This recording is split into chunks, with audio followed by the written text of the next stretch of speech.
I think I can say with certainty that we are very lucky and fortunate that our special guest, our solo guest again, for a long time, kasi hindi matagal din siyang hindi natin na imbitahan.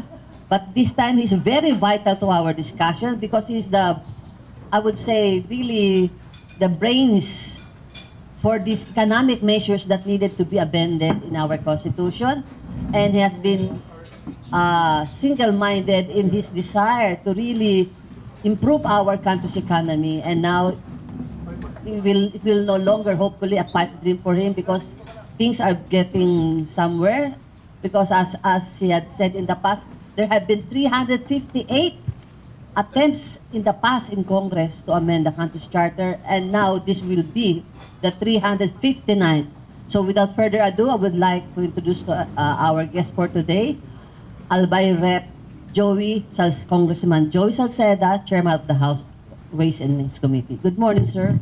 Good morning. And as we always do, sir, we give you the opportunity to give your opening remarks to start off our conversations, and I think we would like to ask from you the Chacha economics. Pag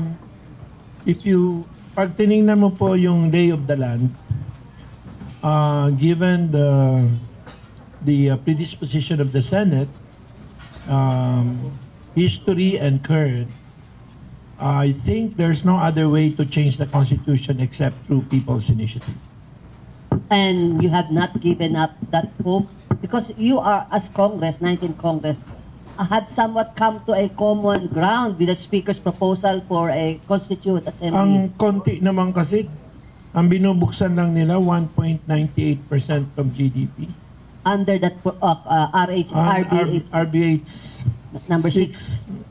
The Subiri RBH. Oh, bakit sir? Pamuna ang kailangan nating RBH2 ni Slab, which open up 12 of the existing with a potential full impact of about 40%. Sir, can you just laymanize that kind of... Kasi ang nakalagay lang doon kay Subiri. kay Senate President Subiri yung dati na Article 12 Section 11, which is public utilities, na kino-question Supreme Court. So kumbaga sa pang lang yun, pang pasiguro. Tapos yung pangalawa is media.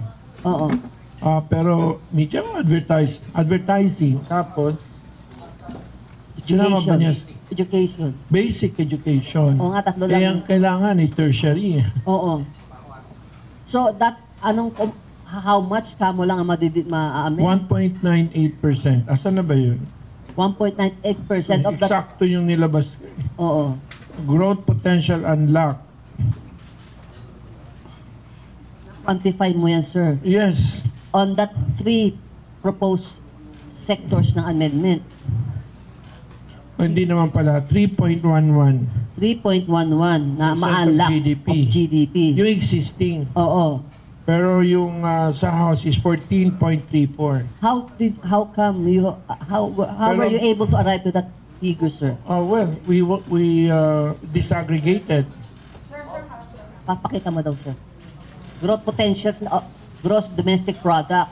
Pag unlock. Ma-unlock. Oo. 14. Assuming na yung binuksan mo ngayon. Oo. Na nakalatag na. Oo. Pero ang problema dito, halimbawa, yung agriculture. Oo.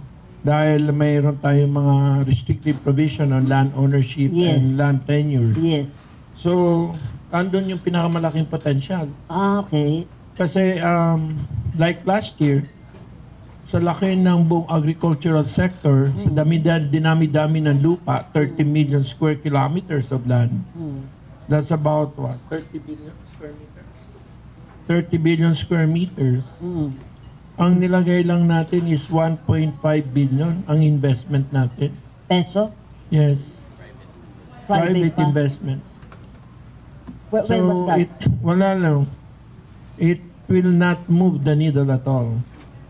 Ang isa lang na nakakaano dyan, because if you look at Southeast Asia, for example,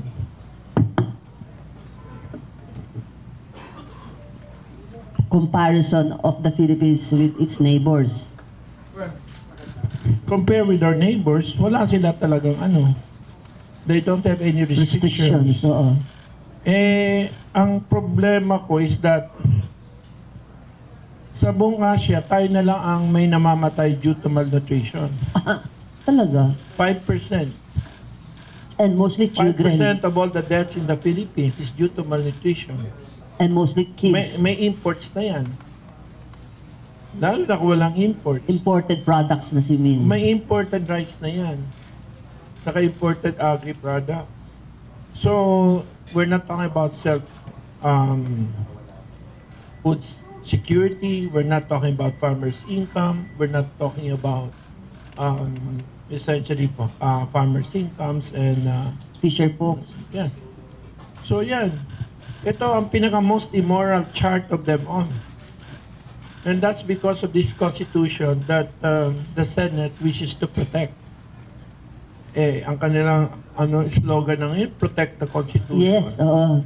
When in fact, the Constitution is the source of all evil. And sir, yung sinabi mo kay Speaker na RHB na for CONCON will unlock 14 point something of the...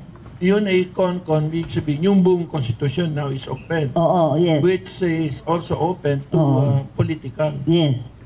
So, ano ang gusto nyo? Ang andito sa atin is basically PI. Oo, Which basically, yung PI mainly changes one particular amendment of the Constitution. Oo. One provision of the Constitution. Which is? Which is the way we call for the Constituent Assembly. Yes, as na...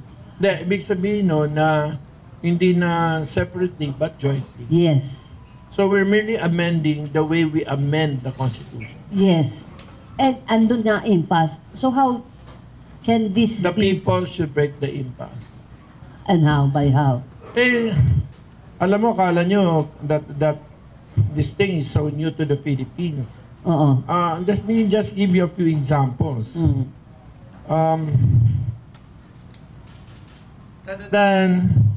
Do you know that we have a successful people's initiative in Quezon City, in a barangay?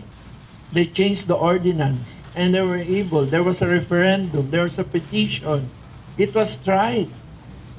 In fact, there's another petition, people's initiative, banning depots in Pandacan, but they did not get the signatures.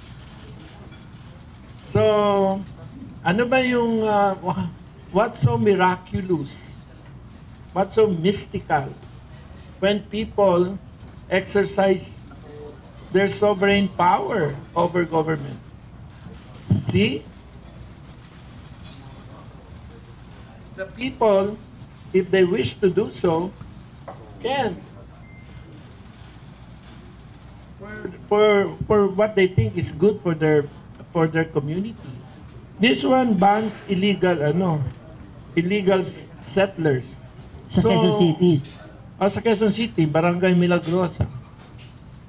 So yung sa Pandacan, hindi nanalo. Pero ito nanalo. When was that? 2011. May 14, 2011. Pakibukas na lang po ng inyong ano men? ng inyong pong Viber group, nandun po yung buong presentation. Sa Kapihan sa At Manila saka, Bay chat group. If you allow this RBH2, which is the model of the House, which is the Speaker of the House, slab, yung growth doon from baseline can reach as much as 8%. Of the GDP? Increase in GDP because you widen. Ang lang, may kasamang political na doon. Basically this economic. Economic din. Economic kasi pag sinaksakan mo yan ng political, sinayang mo lang yung effort. Sayang yung away. Oo. Mare-reject yan ng tao. Oo. Allergic ang tao sa political charter change. And yet it still failed to get the Senate to act on that. Ewan ko, gusto yata ng Senate, akala nila suicidal ang House. Napapasok kami sa isang bagay na alam naman namin, i-reject ng tao. Oo. So, Siyempre, pure economic kami. So, dapat nagkaroon na agad ng, since pare-pareho na economic ang amendments. Ayun na, bakit pa nila nilimit sa 3? Kaya yung nga. maliliit pa, Oo. yung dati na. Oo. Yung Article 11, Section 12, yung Section 11, Article 12, dati na through PSA. Oo. Tapos yung basic education, hindi pa yung buong education. Oo. Saan ba nakapaloob ang competitiveness ngayon? Sa tertiary Sa dapat. innovation. Oo. And where does innovation emanate? From higher education. Higher education. Like Microsoft, a university. May AI pa.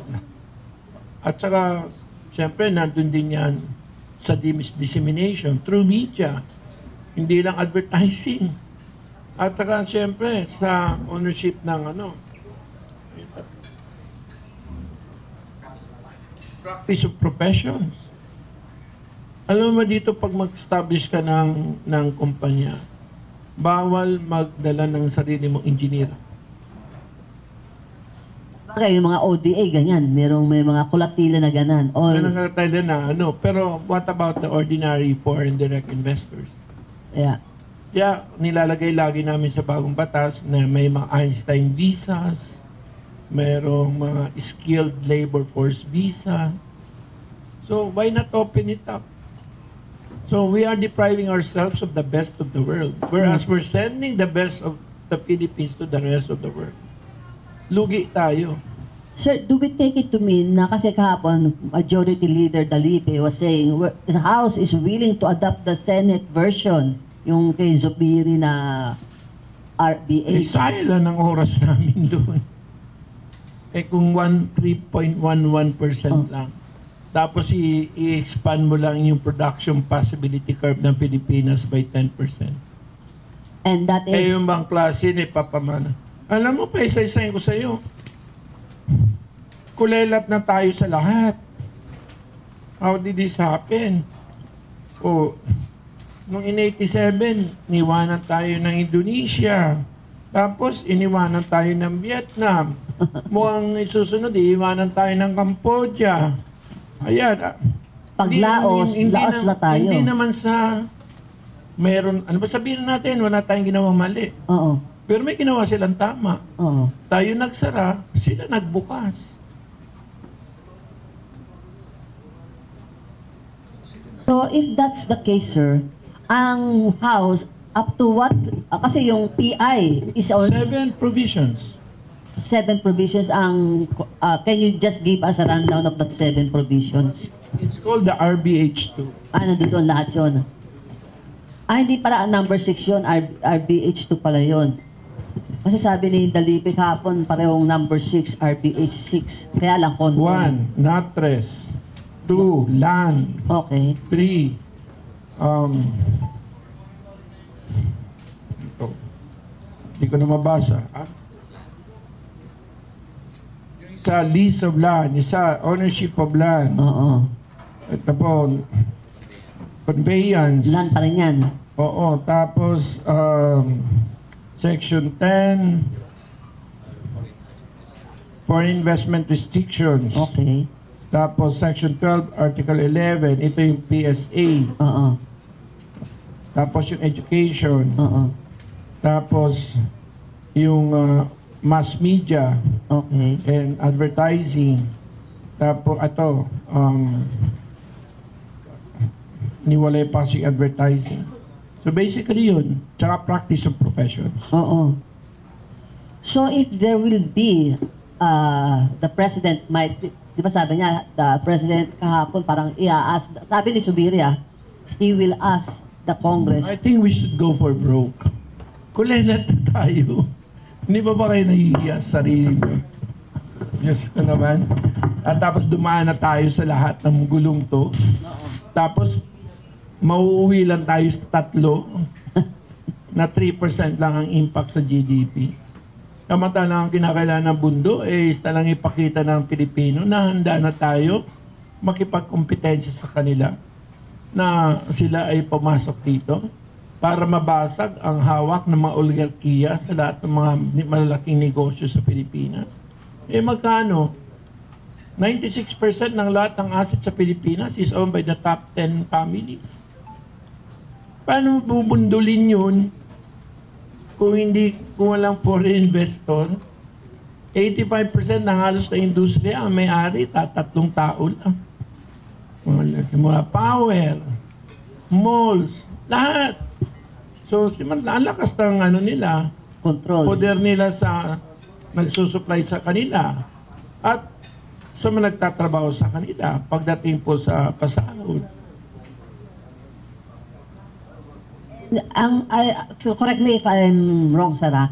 Yung sa Senate proposal, sa RBH, it will still Wala, go... minadali na lang nila dahil Oo. alam nila malapit na kami sa 12. Oo nga, pero I mean, ang understanding ko doon, gagawa pa rin kayo ng will go through the legislative process pa rin. Ay, oo, di naman sila O hindi instantly kasi it will go through the BICAM We pa are rin. doing this by the long route because Kaya nga. that's the only way possible. Oo.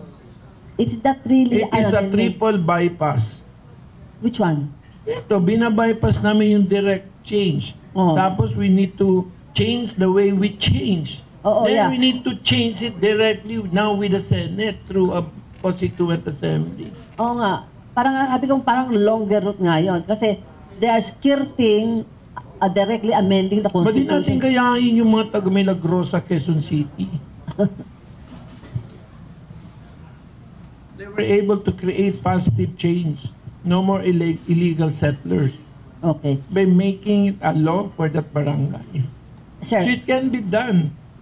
speaking for the people of your congressional district, ano ang sentiments sa People's Initiative? Have they signed up? In 3 days, naka 20% si kami. Sa iyong distrito mismo? Yes, 3 days. How many? 3 days, 20%. How many? 20%. Doon sa distrito ni Lagman, Oh. 12.2%. Mas mataas pa. Hindi, okay lang man. Maliit pala. Ilang distrito ba, Albay? Tatlo. Ano yung pangatlong distrito? Naka 20 rin sila. Hindi mo alam kung sino. Second district. So, if that's the sentiments below at the grassroots, this is the reason why... Problema lang namin yung mga congressman na may mga ateng sa NCR mostly. senador. Sa NCR, nakita ko yung listahan ng mga panay sa NCR yung mga wala pang... Madaya yung listahan yun. Oo. Pinapakita lang distrito pero may mga bayan doon nag-submit na. I ask you point blank. Did you cash paid out or try to bribe or mislead your people into signing up? Ang babaw naman ang tingin mo sa tao. Yeah. Di ba yun ang ano nila? At saka kabago-bago pa lang ngayon. Hindi pa nga nabubuksan yung mga IRR para sa GAA. Wala pa. Up to now, Bakit? patapos na. Kapipirma pa lang nung December Mm. So paano makakapag-release ng mga goodies na yan? Mm-mm. Ang gagaling naman nila. So, if that Ay, is... yung general appropriation kung saan nanggagaling yung mga ayudang yan. Wala pang ang IRR. Oo. These are all... Ay, ang gagaling talaga nila. So, ang galing niyan, gamitin nila para ikampanya nila yung no. Pirma coordinated with your district, sir. Sabi nila, Okay. pirma, Punyate, and sabi niya kasi, they coordinated with the congressman kasi as required by law. Alam nyo, simula. Opo, Ako yung naging chief of staff ni Raul Roco. opo. Yung isa sa pinakaunang final niya, yung law which implements initiative and referendum. Okay. So, So, ako 8 Congress pa lang. Sa 8 Congress pa lang yun. 8 Congress May yun. Congress, nandun na ako. Oo. So, it was filed August 1887, signed into law August 4, 89. Tapos, Yung di ko batas nga- sa PI, no? Di ko nga alam kung bakit kung paano nakita ni Davide na incomplete. Yung Pero batas. hindi niya sinabing unconstitutional. Yes. Pero nung tiningnan naman nung panahon na ng 2006, sinabi nila, Santiago na yan. may 10 nagsabing during the Lambino case, hindi na nila ginalaw. Sinabi nila na may batas na pwedeng gamitin para sa PI. Referring to the ROCO law. Yeah, basically, this is the ROCO law. Mm. Kaya ano Ano yung kay Santiago naman, na 6-6 ang decision nun? sabi niya na hindi pwedeng gamitin. Incomplete. That's the Davide. Pero yun yan yung ponensya ni David eh. 8-7 yun, ano? Yes. 9-7. Ang voting. Ay, 1910. Yung voting? Ang voting, 8-7. 10? Majority. Oo, pero noong 2006, binago nila. At saka tingnan mo to, bigla na lang sumulpot. Ang alin? Yung IRR ng Roculo, Rugby. dated January 31. Ito yung pinasamin 2020. 2020. Oo. Well, Which Chairman Garcia was mentioning that they are following that IRR. ay dito sa IRR sinasabi, who may file? Any registered voter may file. Oo, yes.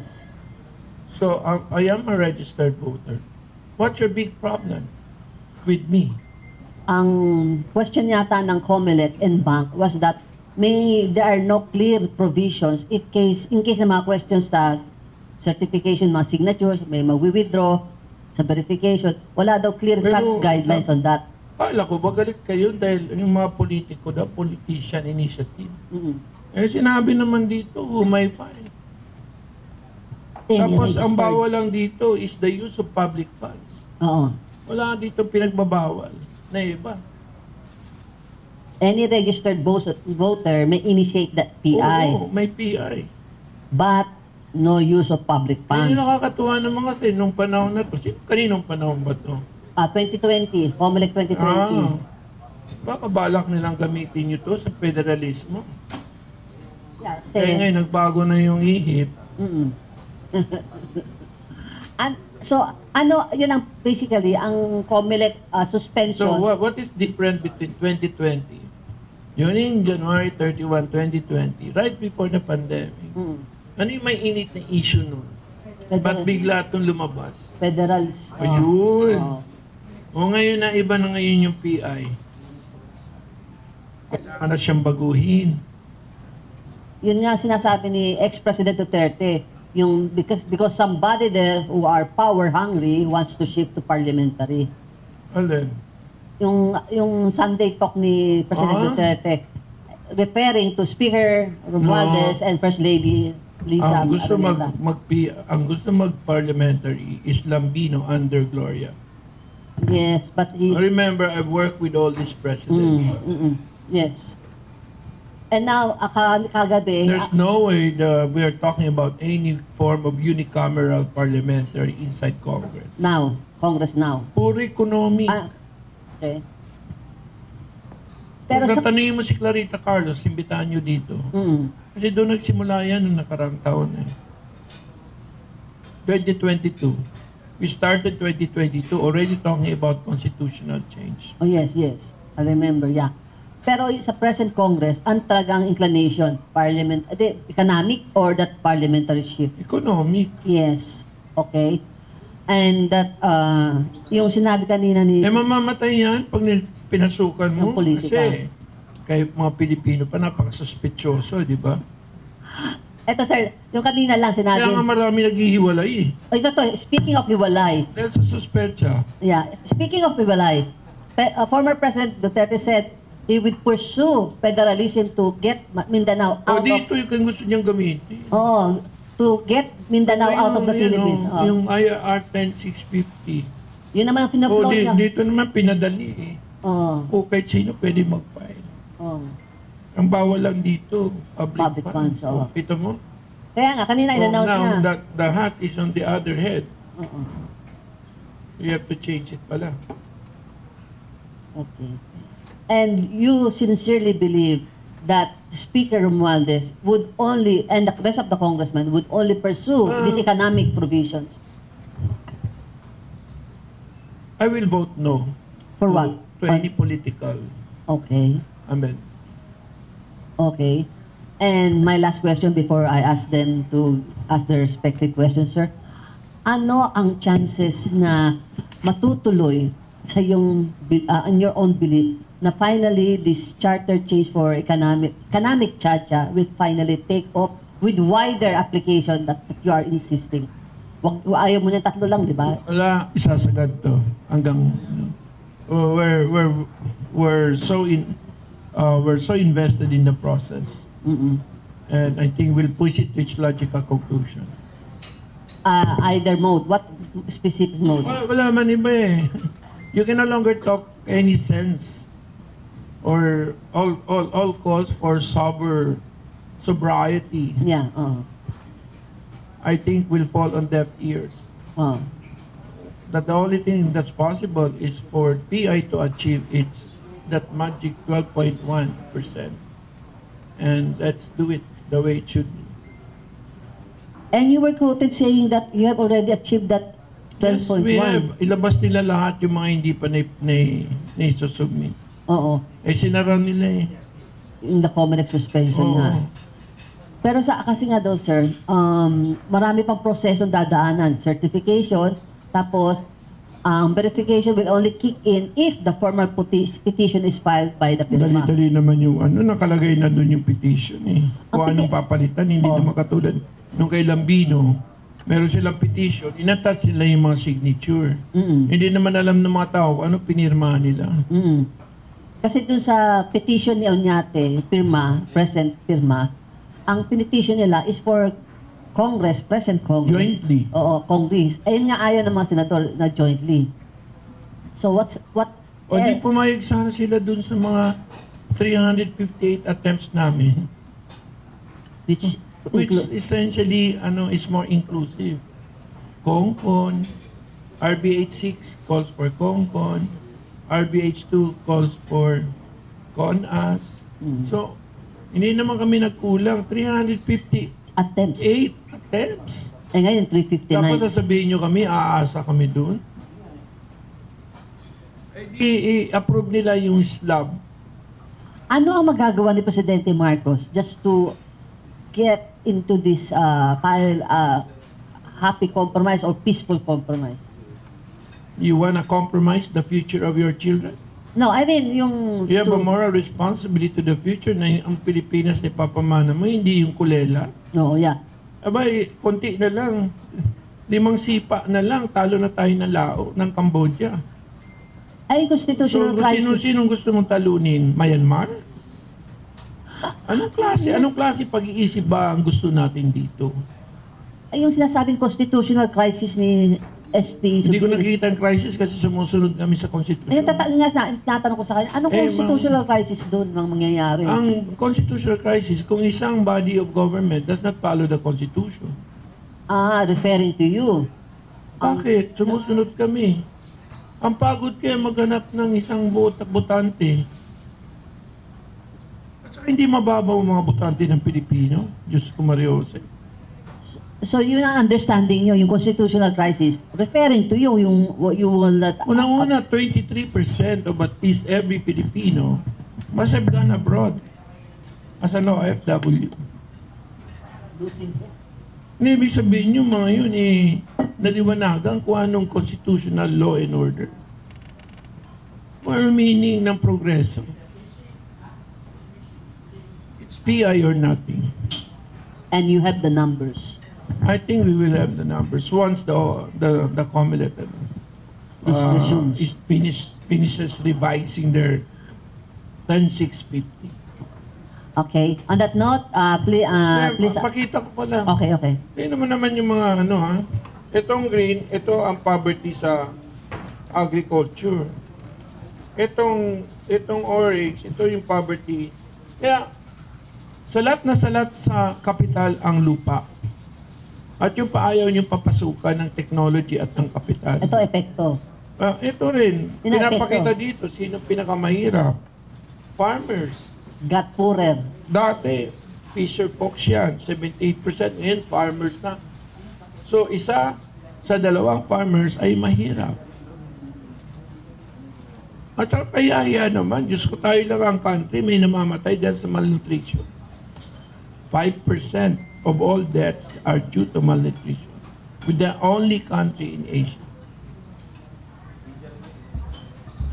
Hindi mo pa babaguhin to? May devil's advocate question na ako. Naalala ko kasi yung ina-argue mo ng farmers, yung sa rice tariffication law. Yung argument mo before na, how many farmers do we have in the Philippines? 2 million? 10 million? 3.4. Oh yeah, 3. and you want to sacrifice the entire 98 million over these farmers? How would you reconcile the view, sir? Hindi ko makita yung ano. Hindi, sabi mo, di ba, in defense of the rice tariffication law, when you, one of the co-authors of that, you argued, why will we sacrifice the law in favor of the 2.8 million farmers only over the rest of the population? Pero actually, nakakabawi na sila. Kasi yung tariffs napupunta directly sa kanila. Ngayon, dito. So, ito, 19 ano ba ito? 2018 yung RTL eh. Oo. Ito, 2018. Buti na lang, may RTL na sila, natagdagan. Kasabay ito ng RTL. Oh, so, okay. So baka meron kayo, hanapin mo 2022. Oh, na-update na para nabiyayaan at sila ng RTL. Hindi naman sa nakakatuwa, pero may bagong inintroduce yung PSA kung alin ang pinaka-poor Ano? at saka non-poor. The lowest poverty rate is in PWD. Ba, mayaman ng PWD? Hindi ko nga alam kung saan nila pinulot to. Kasi mga subsidy, di ba? Baka. Oo. Kasi extra income yung discount. Di ba, ini-improve mo yung discount ng senior Ay, discount? oo. Palalawakin ko yun. Update mo nga kami doon. Kaya tuloy, nag-improve na yung kanilang income kami. Mga senior tayo pala, senior citizen. Okay. Okay? Ano na kayo, magsaside issue na kayo. Please introduce yourself. Good morning po po. Mongo Alves po from TV5. Sir, you're mentioning kanina and we understand na in the IRR of the COMELEC for the PI, ang nakalagay lang po doon is bawal pong gumamit ng public funds, di ba? And last Monday, binanggit din po or sinuspend ng COMELEC yung any proceedings related to the People's Initiative. Just for the record, do you agree with the COMELEC na walang sapat talagang dahilan po yung IRR para kung paano po nila dapat harapin yung People's Initiative, sir? Alam mo, they have the powers under the law, the ROCO law. Ang IRR can be updated by the Senate, by the COMELEC. So they wish to understand or to review the 10,650 with respect to its how to tighten it. Para maganda naman yun, para mas mataas ang credibility ng proseso at mas mataas yung tiwala ng tao sa resulta. Well, now sir, actually before, para naalala ko po binanggit ninyo na lumampas na yung signature requirement for Cha-Cha. Tagal na. Opo. Ngayon po na naka-stop operation yung People's Initiative. Hindi mabibilang yung mga nakabinbin doon. Ano pong next step ninyo? Antayin namin yung COMELEC. Opo, indefinite eh. Ano po yun? Indefinite yung suspension po nila. Oh, by the way, our democracy operates. It is virtually an independent and autonomous body, a constitutional body. So, we have to respect. There is no other way, Kong. Alan? There is no other way. That's the only way. No compulsion. Ano? No compulsion can be put upon the COMELEC kasi Ang independent. lapit-lapit na natin, tapos sisirain mo pa by violating it. Wag na. Sir, sorry, before I pass the microphone to other reporters. For the record, you were truly only pushing for to amend the economic provisions, right? Yes, all 7. But critics have always said na talaga pong kinakaya naman daw ng workaround, halimbawa sa foreign ownership. Talaga, kaya punong-puno na ng TRO. Do we really need to go through all the trouble daw po Yes. ba of implementing charter change, Kasi sir? they're looking at the wrong sector. The sector that must be fully debated is land ownership. Okay. And that is where the biggest potential of almost 14% will come. Kasi hindi nalalagyan ng matapos ang land reform. Wala nang kapital yung farmers. Wala na yung kanilang landlord. So, at the mercy sila ng kanilang mga komprador. So, makita mo, mga nakatiwangwang lang yung mga lupa ng mga carplands because there's no capital. And it is so fragmented. Before it was 3.4 hectares per farmer. Now it's only 1.29 hectares per farmer. So how can you produce efficiently with only 1.3 million hectares? How can you have a viable irrigation if you only have 1.3 hectares? So tsa-tsa lang talaga, sir. Di pwede mga any workaround. Alam mo, ang importante rin dito is the signaling to the rest of the world that the Philippines is open for business. Right now, all this debate is showing that the Philippines is closed for business.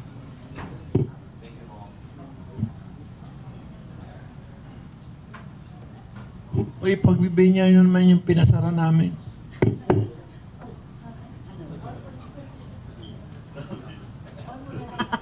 Pinasanga pa ng Congress.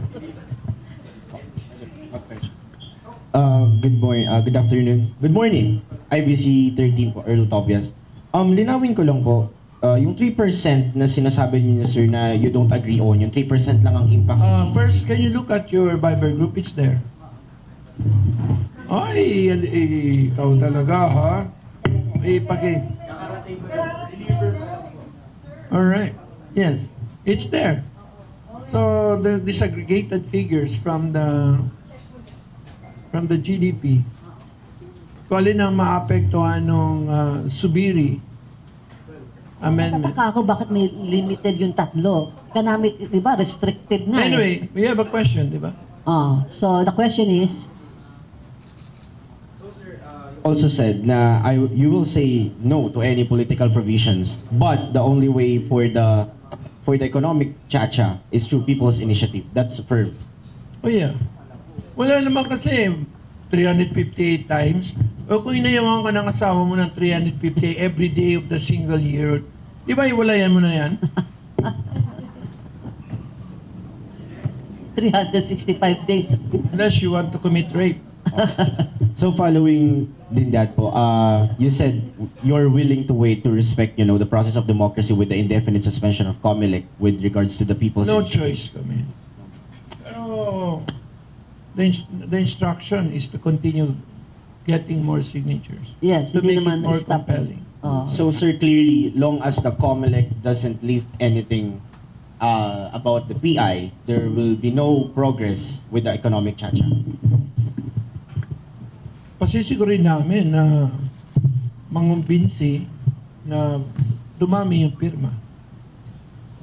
In the meantime, na-suspended yung certification. Tuloy pa rin ang pagpa. Oh yeah. O kasi di man stop ng COMELEC yun eh. So malinaw sir. Stop lang nila, sinaran lang nila yung mga opisina nila.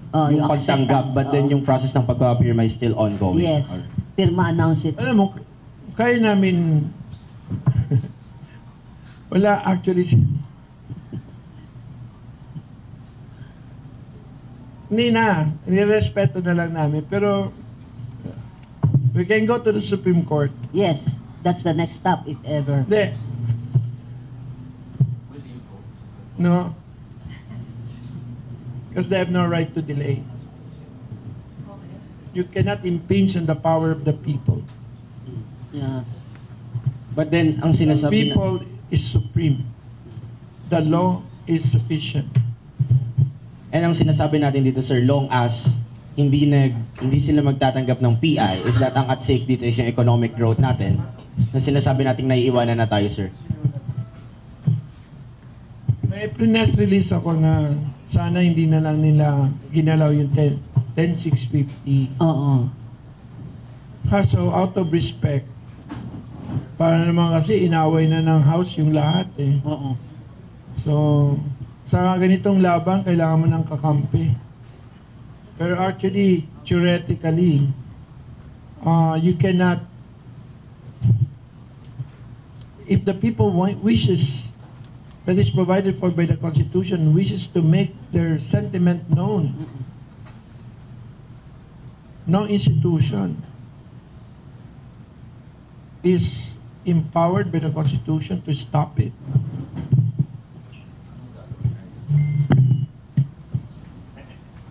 Kaya lang, baka makarating pa to kay George. Mabait naman si George, saka understanding. Open-minded.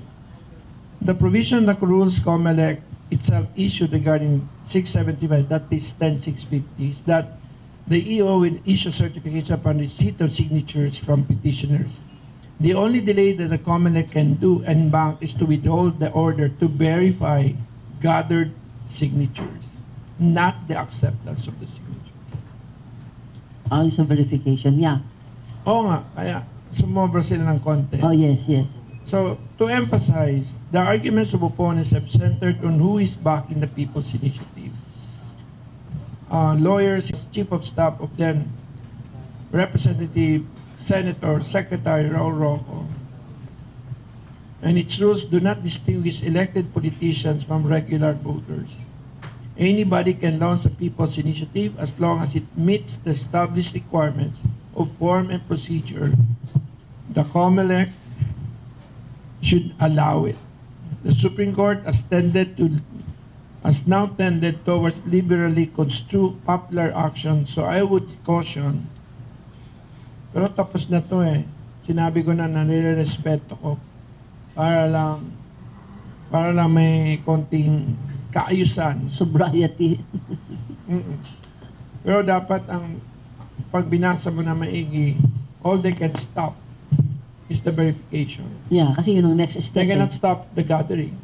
At least they And did not go that certification. far. And certification.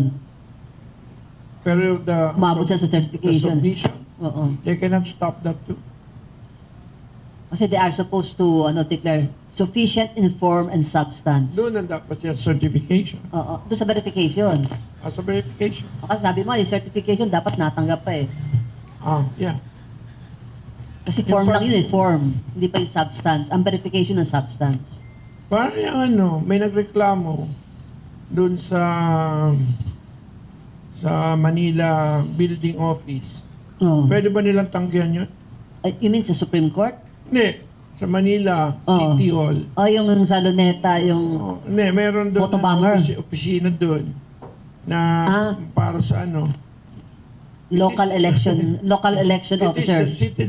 Bukas, pumunta ka doon. Magdala ka ng isang papel. Oo. Nakalagay doon, jointly. Tapos pirmado ni Marichu Villanueva. Sa Palok. Tapos ano mo number mo. Try it. Can the COMELEC reject it? Tetest mo ha, tetest mo. Why don't you test it? That is very justiciable. And by They the way... cannot refuse because even a simple complaint against a building official of Manila, they cannot refuse a complaint. It is an exercise, direct exercise of the power of the people over the government. Hindi ko na lang kasi para lang magkaayos-ayos na. And to inform you, sir, the senators, kaya I was trying to invite them here also.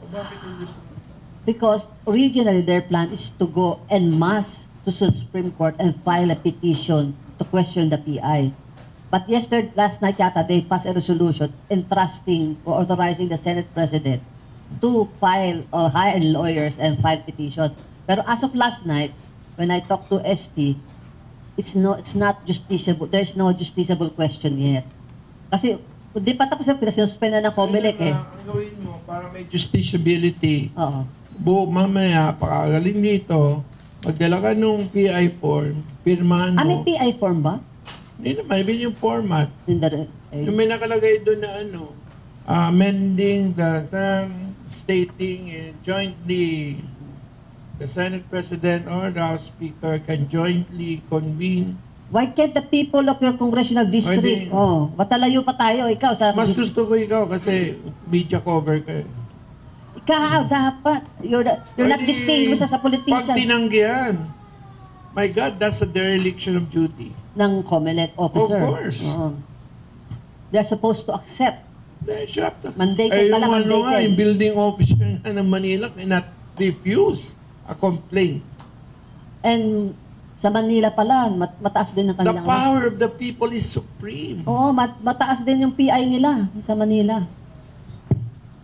When the COMELEC suspended it, mga 20% din yata sa Manila.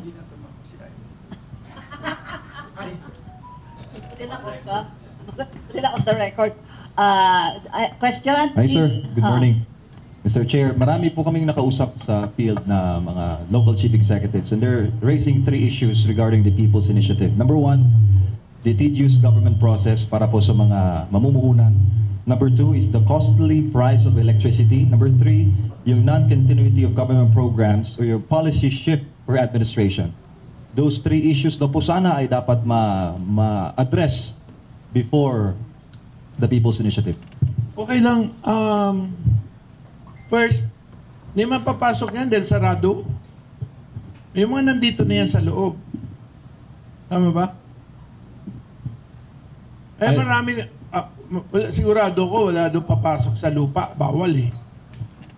So, the mere fact na sarado, wala yan. Yung mga issue na yan will come once they try to enter, di ba? Pero sir, nararanasan daw ngayon, how come makakapasok ang iba if itong mga issues nito ay hindi na kasi yung na-solve? tanong mo sinegue mo pa. Pero unang-una, pagdating sa kuryente, yung kuryente naman natin, yan po we can address that gradually, and we have financial engineering solutions. Kasi sa ibang countries, kung titingnan mo, hindi naman ganun kamahal ang Pilipinas, kaso sinusubsidize nila. Katulad ng Thailand, Vietnam, Malaysia, Indonesia. Ang kuryente doon, subsidize, akala mo mura. Meron pala. Joke lang. Pangalawa, yung mga LGUs, yan sinasabi mo tedious. Ibig sabihin, ease of doing business. Marami na tayo nagawa. Like for example, yung ease of paying taxes. Pinasanan natin. Ngayon, you can pay anywhere. You can file and pay anywhere. Marami po doon ng mga nakapaloob, easing the way we pay taxes. Pagdating naman po sa pagnenegosyo dito, we minimize the transaction between the investor and the local government unit. We also reduce. So, one time lang sila makikita.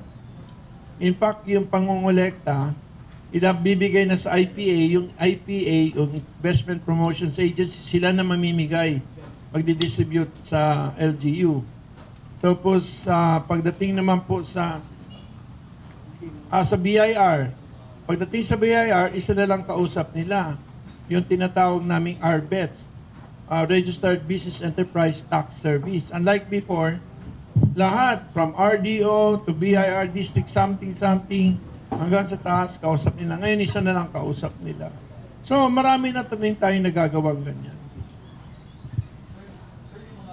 Batas na naipasa last time that meant to lure investors, halimbawa yung Public Service Act, dumaan po ito sa yung mga kamay, Foreign Investment Act, Retail Nasa Supreme Liberalization Court. Act, yung Renewable Energy Development, yung RCEP. Biling sir, wala ba yung epekto? Dahil kailangan nating amyendahan na ngayon yung saligang batas. Pwede naman sila maging choosy o cherry picking. Ang problema, pag pinakasalan mo isang babae, pati nanay, tatay niya, pinakasalan mo rin. So kung may problema ka dun sa nanay at tatay, Jack, hindi ko yun magtatagal. Ang sinasabi ko, we need to at least, hindi ko naman sinasabi we need to be perfect. Just like parang sinasabi ngayon sa national conversation na ang pwede lang magpa-PI ay mga santo. Tingnan mo the way you talk about PI. Anybody who promotes PI is a devil. Mga demonized. Because you demonize them.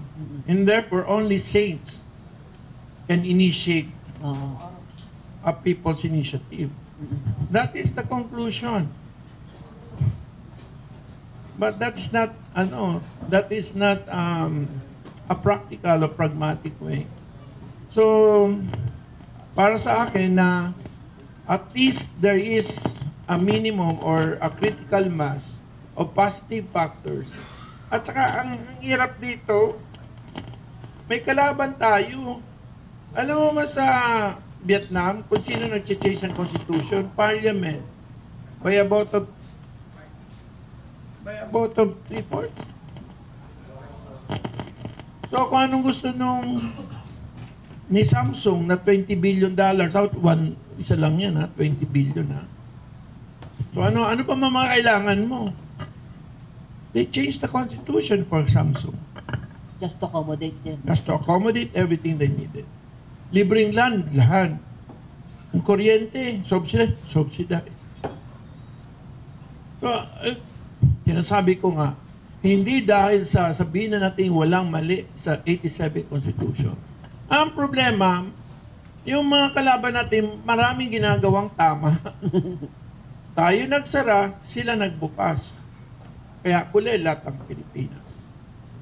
So, may moral responsibility ang Kongreso, pati ang Senado, na hindi ganitong klaseng ekonomiya ang ipapamamana natin sa mga susunod na henerasyon. Okay? Thank you, sir. May phone-in question Facebook si Mads Villar of Net25. Sir, titigil na ba sila sa People's Initiative? Pwede pa bang maayos ang di pagkakaunawaan ng Senado at Kamara? After 358 times, divorce na yan. Ito, kasi wala nang no point of compromise? There is. Why don't I just file the Velasco RBH2? Velasco, din 18 Congress yon. Yung 7. Hindi pala Speaker Romualdez yun. Nakapaloob dun. Kasi trinay na namin yun. But that's Tapos in the- trinay ni Speaker yung Konkon. Kongkon. Nireject din nila. Nireject din nila. Economic din yun. Tapos ngayon, nag-PI kami. Naghahamon ka na, nag-PI kami. Sasabihin, tamo, inadmit nyo na Bakit? Ano nakalagay sa PI, sa batas ng PI, Rokulo. Ano nakalagay sa Rokulo, ha? Ayan, 6735. Section 7. Oo. Any registered voter can initiate. Oo. As far as I know, I'm a registered voter. In Congressional District of Albay. Tapos sabi nga nila, Who may commence. Section 12 pala. 11. 11 ba 12? 11. 11. Article 2, Section 11. Okay. Nang, Kaya yung mga ano-ano, ang kakakanyo na politician initiative. oo. Taking initiative pa nga sabi. Kasi pinagkatago-tago nila itong 10650 na yan eh. Ngayon lang lumabas. Kasi kung saan lang nila ilabas, pag federalismo na. Okay. Ito second question ni Mads. Bakit kailangan galawin ang restrictive economic provisions ng Constitution? Kasi maraming mahirap. Teka muna, ang daming bansa like Vietnam and China, restricted din pero maunlad sila. That's not true. They're very open. Bakit 5 billion lang direct foreign investment natin, pabagsak pa? Yung kanila, paangat. Yung Vietnam may 20. Yung Thailand may 15. Ang layo nyo na, Diyos ko naman. Kaya kahit saan lupalop tayo doon tayo sa Maraponres, Barangay Maraponres, Uwas, Albay. Okay. Doon tayo magdebate para makita nyo anong meaning ng kahirapan. Yeah. Dahil walang kapital na nilalagay. Gidas, geographically isolated, disadvantaged areas. May conflict-afflicted May area. another conflict-afflicted. Sir, ito lang napansin ko doon sa hearing kahapon, may present si Senator Amy Marcos ng mga supposedly force or bribe na nag-testify. Siguro, sabihin na natin, that's a number, only a few of the total number. Sabi ng COMELEC, pwede tanggalin. Oh, yes. Paano nila magagawa yung kung suspended, di ba? Yung mga ganyang complaints. Ang kagandahan sana niyan talaga, mapunta tayo parang Lithuania na pwede kang bumoto sa laptop mo. Yung internet voting. Ewan kung paano mo ibabribe pa yan. Sa OFW pa yan, ha? Hindi pa applicable to all Filipinos Actually, mayroon kaming pinapasa doon sa house na for na all. sundan yung Lithuania, like Latvia. Lithuanian model. Yung sa Pero internet. high trust society yun. Oh, yes. Oo. May Tsaka tuwa. connectivity nila, penetration, makalaki. Sa atin, less than, di ba? 30-40% yata connectivity natin. Akala ko tatanong si Ed. Oh, may question there. Sir, I'm Jervis of ABS-CBN News. Sir, tanong lang namin, what do you think would be the impact ng House and Senate row to our economy, to our foreign investments? Parang mag-asawa nag-aaway. I mean, siyempre, as on the part of the House, katulad kahapon, I spent almost 5 hours looking at the senior citizen discount. So the work goes on, except that of course it is the national conversation that is not being focused on the other issues at hand, which are just as important. But there's no other way. We need to go through this. Parang mag-asawa, kailangan paminsan-minsan the only way to resolve your differential in expectations is to go to some form of constructive or creative tension. It's good for the country in the long run. How do you call it? Constructive? It may be constructive differences in perception or a constructive tension, creative tension. Sige. Kung ang Senate at Kamara, like marriage in conflict, ano ang role ng presidente? Ano siya? Marriage counselor ang presidente. Can enter into the fray as a marriage counselor. If you liken it to a feuding wife and husband, what will be the role of the president, marriage counselor? Pag nag-aaway mag-asawa, ang unang pupuntahan mo para mapunta ka sa husgado o sa piskal, pupunta ka muna doon sa barangay captain. So, siya ang lupon. Hindi pa muna aabot sa taas. Siya ang lupon. Lupon? Napakalalim na na. Lupon. Lupon ng, ang tawag na. Tagapamayapa. Lupon. Mediation. Oo nga. May batas tayo para sa lahat eh.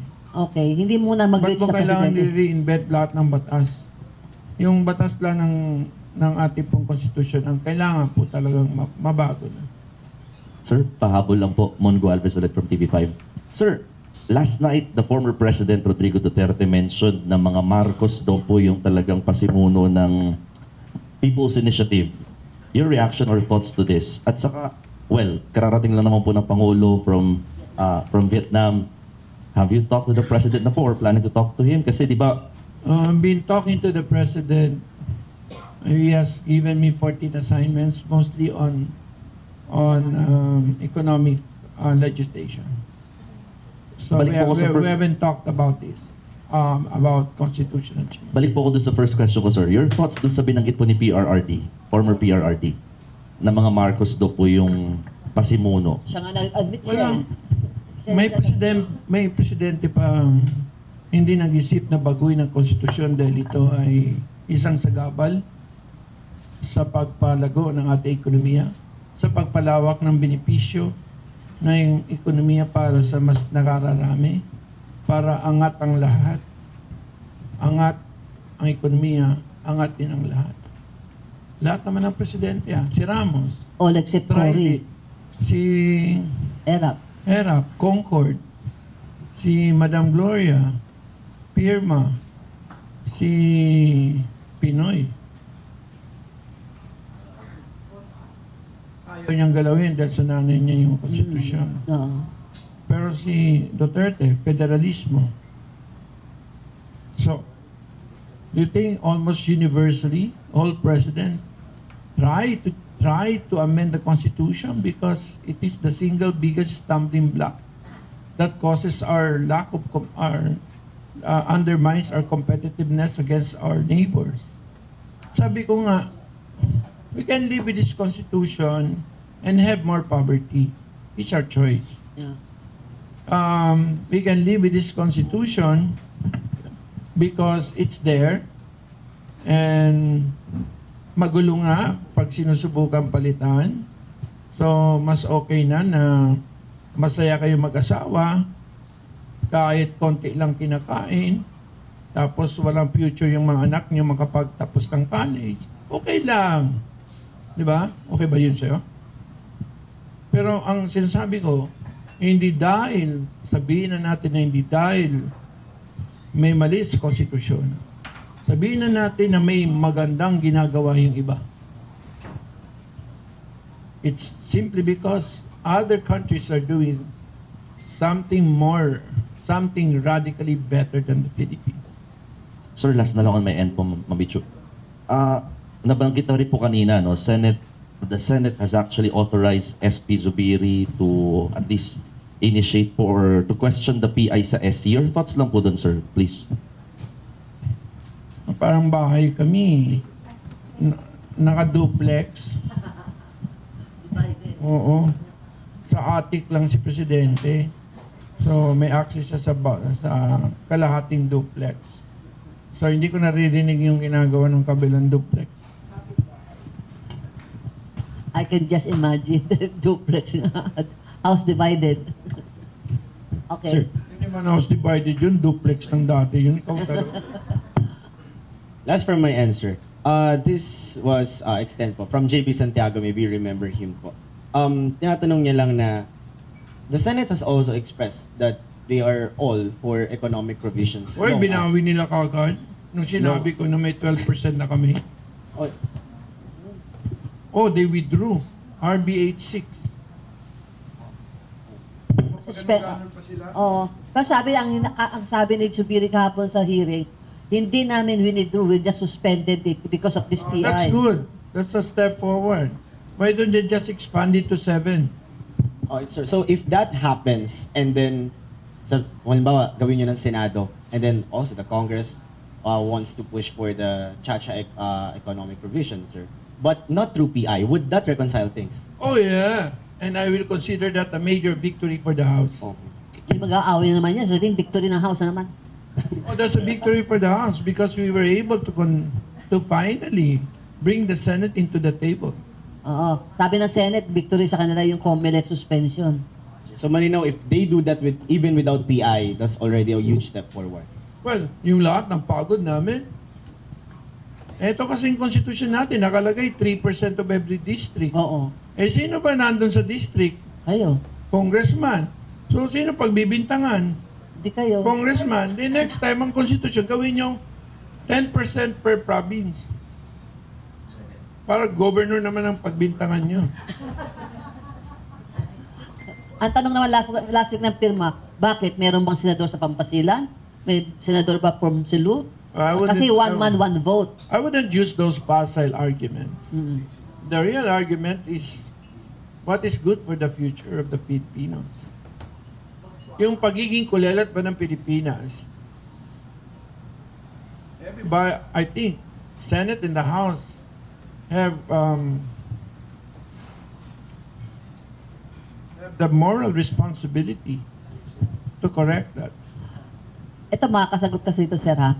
Si Presidente tried to talk yung na yan with the both houses. In the mere fact that he keeps trying to to not pacify but rather Stay negotiate with both houses, that means he's interested. Yes, sinabi naman niya, economic provisions din siya. Ito tanong ko, yung LEDAC, you were supposed, ikaw member ka nun, and you attend at LEDAC, he has to meet them separately kasi nga di kayo magkasundo. Eh, pragmatic yung bata natin. You mean the President? Oo. Eh, how can you meet together if that sa LEDAC lang, di kayo ayaw nyo mag-meet together? Alam mo, mas masakit ang salita kaysa suntok. Yata maarok yun? Pinanganak kasi 1945. Words help. Stick and stone may break my bone, di ba? Words are more painful. Yes. Oh. But sino ba ano bang words? Sino bang may words na very painful?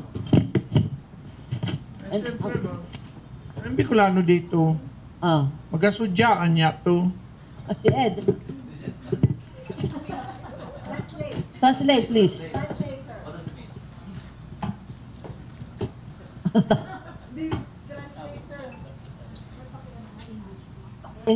Tagalog na lang kung hindi mo ma-English. Ang ba, Sabi mo, ano? Sabi mo, ano? He said, she said. Hindi naman yung sadistic, kundi they will try to claim now, you said. Oo. It was better that way. Yeah, okay. So at least they're, May deniability. in this country, Anyway, hindi mo, wala pa, na. hindi mo pa nga ginagawa, binabintang na sa'yo. If there's no more question, I would ask our very kind host, guest, and host also, to give his closing remarks. Ano yan? I-ambush interview mo na lang si sir. Hindi, kasi ngayon lang sila dumating eh. Anyways, iintayin pa ba natin sila mag-set up? Para man lang ma-wrap up, pagbigyan natin ng closing remarks, gawin mo ang very substantive ang closing remarks mo para mahabol nila on cam. Huwag na, patanungin mo na. Sigurado ko may handa na yan. Okay, pag-ambush yan. Straight from, Gina Panginiban Perez. Saan ba siya? Saan? Mag-closing ka lang ng substantive para makuha nila yung pinaka-gist ng ating. Summarize mo nga, sir, ating proceeding for the benefit of our latecomer. Bigyan natin siya ng soundbite. Ano ba yung pinakamagandang soundbite ni sir? Yung mag-asawa na 358 times. Pag di pa kayo nag-divorce, ewan ko na lang. Kaya yung economic provision, economic cha-cha. No, just ask question. I cannot answer. Sige. To wrap things up, Congressman Joey Salceda is for economic cha-cha. So, can we achieve an economic cha-cha without the Senate and House quarreling forever? No. At this point in time, given the 358 attempts by the House to reach out to the Senate to have a systematic and orderly amendment of the economic provisions of the Constitution have failed and failed miserably.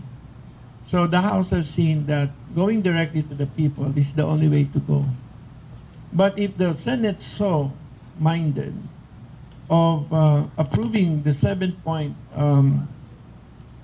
Economic.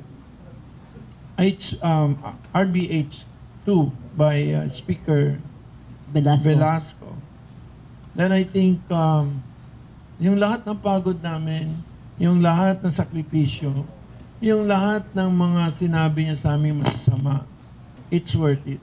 We will declare victory if the Senate really kung ipapasa po nila, and immediately the House in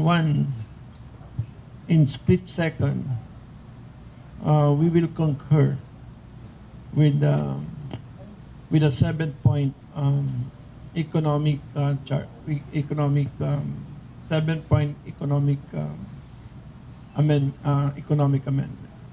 Pero bakit why stick to Velasco Regional Bill Nandun kasi yung 7 na economic? Kasi nung mag-fail yun, si Speaker Speaker Romualdez tried the CONCON. Yung kasi Constituent Assembly. Wala rin, dead on the water. Oo. Sa dinami ng dead on the water, I think the Senate is cemetery for charter change. Maganda yan. Maganda soundbite yan. On that note, with a good soundbite from the Congressman, thank you very much and see you again next week. And even sa next, pag naging successful na, ikaw na magsasalita ulit. Bakit? Given the momentum, You're so hopeful. yung mga pirma, very hopeful. Sabi lang, we have the momentum. They hit the ground running. How long did you undertake the PI sa distrito mo? We discussed it in December 23. Oo. Then in December 5, but I was not there. December I was 5, on vacation. 23. January 5. Okay. Nakakuha na kayo ng more than No, 20. they started mobilizing. Tapos kailan nakuha yung 20%? In 3 days. In 3 days. Kaya pala sinasabi mo na ma-achieve yung 12.1. Kaya yung na-interview ka na, very confident ka na 12.1.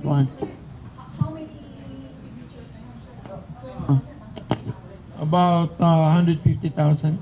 Ilan ba registered voters mo? registered at saka we employed professionals. Oo. Hindi, how many yung registered? Kung ang 20%, how many of that ang About registered? 900,000. Malaki may parang distrito mo. Hindi, kung Albay. Albay, hindi sa distrito mo, yung 150,000 20,000. at 20,000. 20% na nakuha doon. So, 20,000. Nakapababa lang naman yung 12.2% doon sa first district ni Lagman. Okay. So, ilan ang registered voters doon sa distrito mo? About 297,000. Malaki di pa rin. Oo. Oh, yeah. How much did you spend? Oh, How much did you spend? well, I will wait for the revision of the IRR 10650. Okay. Sila nagpasimuno, di masasagot ko sana. Okay. Kasi sabi doon sa 10650, Oh. only use of public funds is prohibited. Oo, yeah. Oo. Hindi, yun ang argue niya. None, definitely none. Oo, yun ang magiging... Wala namang yung GAA kas pipirma pa lang. Oo. GAA pa kapipirma. Sa manggagaling yung pera. Di ba sasabi din na Sana firma, pamimigay private yung mga sector. yun, wala pa nga, wala pa nga guidelines. How much did you get from the, kay Speaker Romualdez? And then, Kasi inaakusa si Speaker Romualdez ni Marcos, Senator Amy. You gave out 20 million each per legislative district. Di ba yung accusation niya? buti pa siya. Sana all daw. Anyway, on that note, ang dami muna ko, mas juicy sound bites. Thank you very much again. Thank you, sir.